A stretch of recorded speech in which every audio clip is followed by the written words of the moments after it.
It's June 17, 2026. It's 11:45 in the morning. It's 82 degrees Fahrenheit, 28 degrees Celsius, and I'm going for a walk.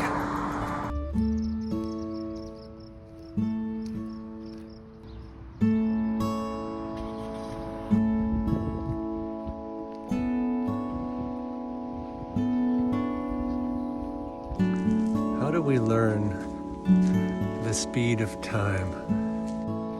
When you're a toddler, someone says to you, okay, half an hour until bedtime. And in a flash, it's bedtime. You're in your neighbor's swimming pool and someone says, okay, 15 more minutes. And before you even get out the word Marco, it's time to go. So you think, okay, time goes really fast.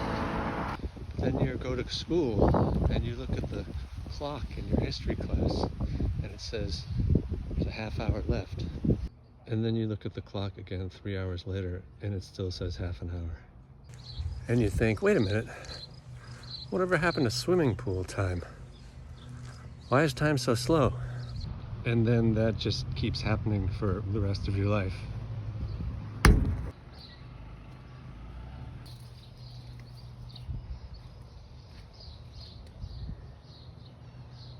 A woodchuck. Did you see that woodchuck, groundhog, whistle pig? And then during these formative years, we learn how years go by. They go by and then they stop in the beginning of the summer. And you get time off from your primary job, which is going to school. Look at this rock. Joe Cool. And then summer is this vast, horizonless land of no time. Until the end of it, when it's suddenly, where did all that time go? But then, in the beginning of the fall, that marks starting something fresh, starting something new. And we're taught that for all the first however many years of our lives. 18. Or, more if you go to college or grad school, whatever. And then when you're finished with that, life is like, just kidding.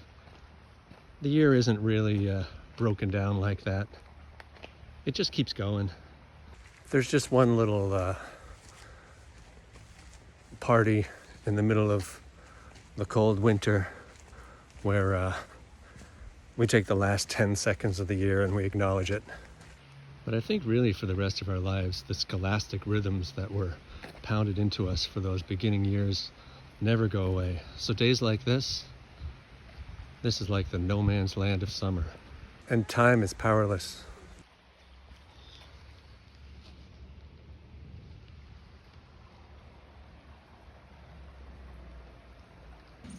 It's funny, this has got me thinking about the countdown at New Year's and how we count down the last 10 seconds. As though we've been counting the whole year, and now we're just counting down the last 10 seconds. But it's New Year's Eve, so it's the eve before New Year's, and then there's New Year's Day. It would be kind of funny to start a tradition where just at midnight, we start counting up.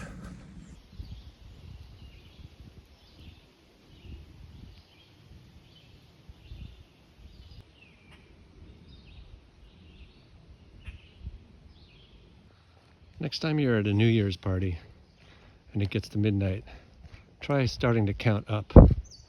See if people think it's funny or if they just think it's annoying. It's basically the question that's running through my head all the time. Hilarious or insufferable? Uh-oh.